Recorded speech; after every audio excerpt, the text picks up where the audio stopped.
I was just looking at the massive amount of comments, like hundreds and hundreds and hundreds and hundreds of comments on Bishop Strickland, and the overwhelming support that he received in America after he was fired by Pope Francis and removed from his diocese.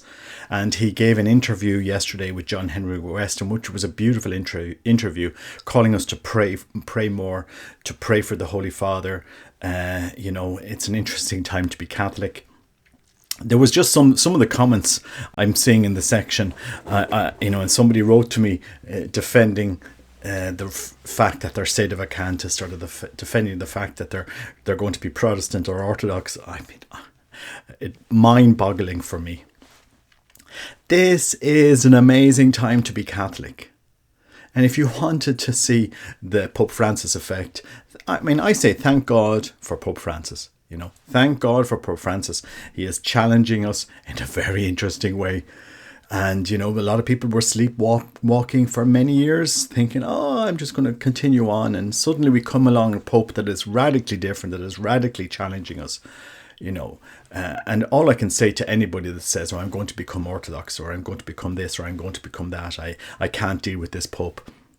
You never knew Christ then. You never knew Christ. You have to, and Bishop Strickland said the same thing. We need to stand like St. John at the foot of the cross during times of difficulty, and we need to strengthen the church in prayer. You need to pray the rosary. You need to go more to adoration. You need to read the lives of saints, read the history of the church, and you need to become a stronger Catholic. And this is what Pope Francis is doing. He's calling us to be stronger Catholics. So that's my suggestion at this moment of time. I think it is shocking, beyond shocking, what they have done to Bishop Strickland. Beyond shocking.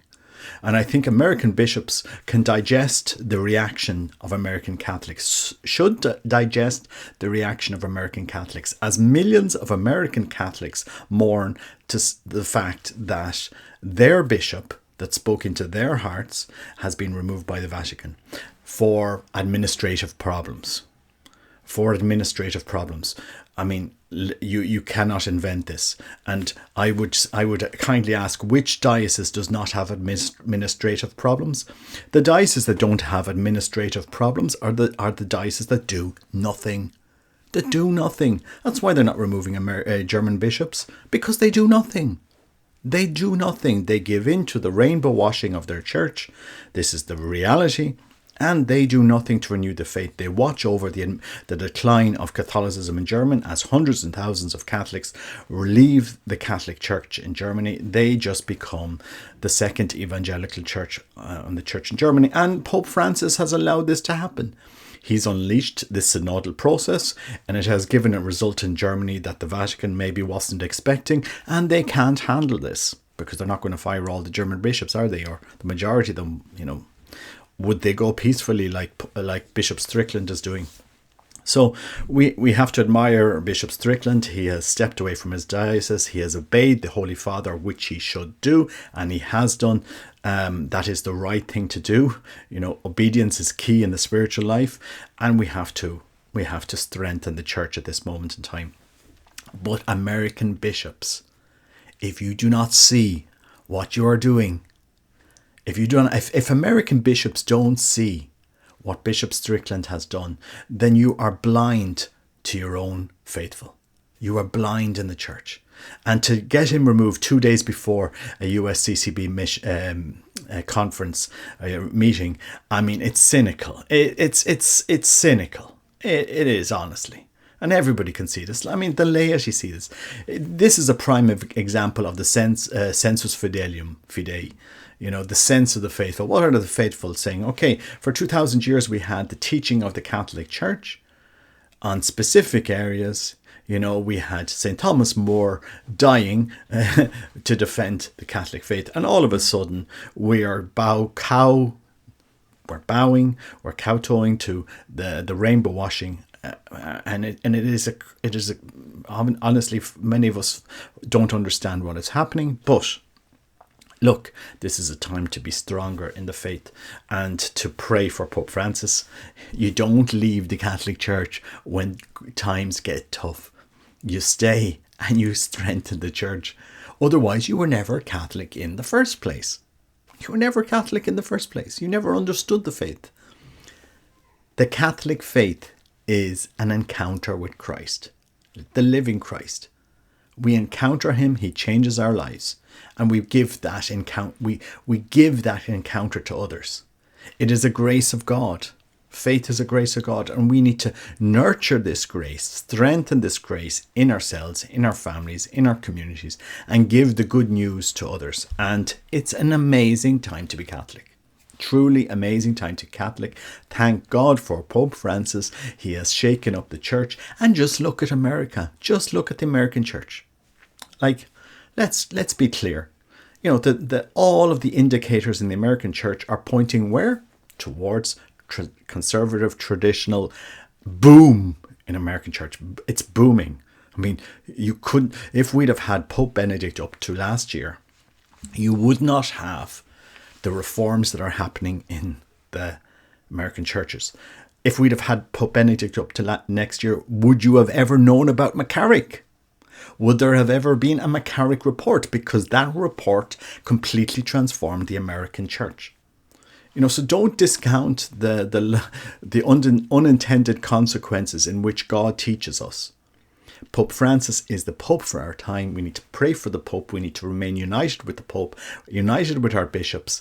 You know, they mightn't be the perfect people that we consider them to be, but they challenge us.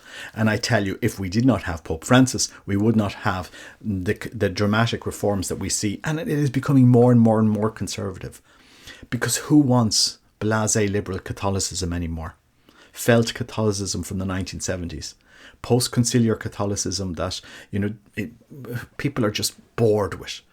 We don't want 1970s Catholicism anymore. The young generation, they're running away from it. You know, the booming, the boom in Catholicism at the moment is very much, we know where. It's not just Germany. We see it here in Ireland, even though it's very small. We see it in the UK. We'd certainly see it in France. I mean, the amazing live, traditional movement that is booming in France and in other places. So pray for the Pope, pray for Bishop Strickland, and I know Americans are mourning the loss. I mean, he's not dead, but mourning the fact that the Pope has come down so heavily on their bishop for administrative reasons, that he fired some people and employed some people seemingly, and there's one priest that has come out, putting his name. Oh well, look, he had made some administrative problems.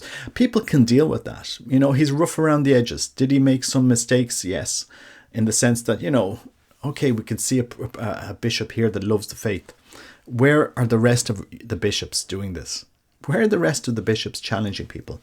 And as I said, you know, Bishop Strickland has 25% of the seminarians in his tiny diocese. And we look at Germany, at the collapse of the Catholic faith. Oh, and, you know, where's the challenge there? So would Bishop Strickland have remained in his diocese if he had rainbow washed his diocese like so many other bishops are doing? No, of course not. Of course not. I mean, we have fallen into the logic of false mercy. You know, we have to be so welcoming and so accommodating because we don't want to offend anybody. The fact that we are focusing on, you know, the paradigm of false mercy, we're forgetting that, for example, because we have lost the faith, we have hundreds and hundreds and hundreds of men, for example, in Ireland take their lives every year because we've never preached the gospel to them. They don't know what they don't know. We haven't taught them, and it's happening everywhere. So, you know, my analysis of this is remain Catholic, pray for the Pope. He is the Pope for this time. Thank God that we have Pope Francis. If we'd have had Pope Benedict up to last year, you wouldn't have had the McCarrick report. Think about it. You wouldn't have had, it was only under the pontificate of Pope Francis that you would have had the McCarrick report. And we can criticize him for all his work, but you know, that's the reality. It is under this pontificate that we have seen so many books being written, so many this massive expansion of Catholic literature, of people, you know, challenged. And so that's the direction I'm going to speak into American Catholics. You don't walk away from your mother in a time of crisis, in a time of trial. You stay and you strengthen the church. You pray for the church. You go to good communities. You support good bishops. You support good priests. And the liberal ones, you just pray for them, and you don't need to go to them. I mean, we look at German Catholicism. People are just walking away in their hundreds of thousands every year. So anyway, just want to give this encouragement to people and to pray for Bishop Strickland. And I think his interview yesterday was very well done. And he will be fine. He will be fine. And but he has captured the heart of American Catholics. That's for sure. God bless you. Take care. Bye bye.